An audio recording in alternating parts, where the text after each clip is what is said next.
السلام علیکم دوستو، میں ہوں اسلم عالم اور آپ دیکھ رہے ہیں گلف ایکسپرٹ۔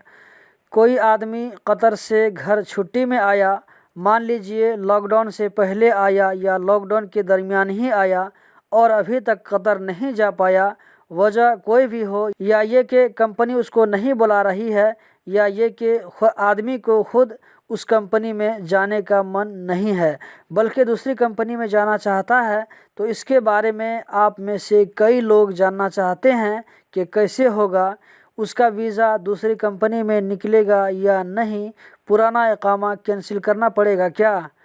دوستو، اس کے بارے میں رول کیا ہے، اس کے بارے میں 100% گارنٹی کے ساتھ میں نہیں کہہ سکتا، کیونکہ رول میں ہمیشہ چینجنگ آتی رہتی ہے، لیکن میں اس کا جواب اپنے ایکسپیرینس کی روشنی میں دینے کی کوشش کروں گا۔ تو پہلی بات یہ ہے کہ آپ چھٹی میں گھر آتے ہیں تو آپ کا اقامہ کینسل نہیں ہوتا ہے، تو یہاں پر میں آپ کے سامنے میں کچھ کنڈیشن رکھتا ہوں۔ آپ گھر آتے ہیں لیکن آپ کا اقامہ ویلڈ ہے، ایکسپائر نہیں ہوا ہے، تو ایسی صورت میں 6 مہینہ سے پہلے آپ دوبارہ قطر جانے کے لیے بھول جائیے۔ اگر اس 6 مہینہ میں آپ کا اقامہ کینسل ہو جاتا ہے تو آپ کا ویزا قطر کے لیے دوبارہ نکل سکتا ہے۔ اگر اقامہ کینسل نہیں ہوا تو 6 مہینہ تک انتظار کرنا پڑے گا۔ 6 مہینہ سے پہلے کمپنی والا اقامہ کینسل کروا بھی نہیں سکتا ہے۔ ہاں، اگر اقامہ ایکسپائر ہو جائے تو کسی ٹائم بھی کینسل ہو جائے گا، اس میں 6 مہینہ کی شرط نہیں ہوتی ہے۔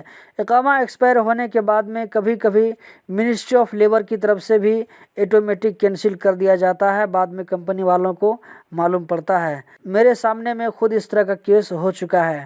دوسری بات یہ ہے کہ 6 مہینہ ختم ہو گیا، اقامہ پھر بھی ویلڈ ہے تو پھر بھی ویزا نکلنے میں مشکل ہوگا۔ اقامہ کے ایکسپائر ہونے کے بعد دوسرا ویزا نکل سکتا ہے۔ لاک ڈاؤن سے پہلے میں نے خود 2 آدمیوں کا ویزا کے لیے اپلائی کیا، دونوں کا ویزا ایشو ہو گیا، لیکن ان دونوں کا اقامہ ایکسپائر تھا، کینسل نہیں تھا، ویلڈ نہیں تھا۔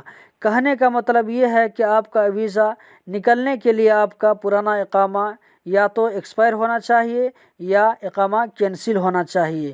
ویلڈ اقامہ میں دوسرا ویزا نہیں نکل سکتا ہے۔ تو دوستو، یہی تھی آج کی کچھ جانکاری، امید کرتا ہوں ضرور پسند آئی ہوگی۔ اسی طرح کی انفارمیٹیو ویڈیو دیکھتے رہنے کے لیے اس چینل کو سبسکرائب کریں۔ ویڈیو دیکھنے کا بہت بہت شکریہ۔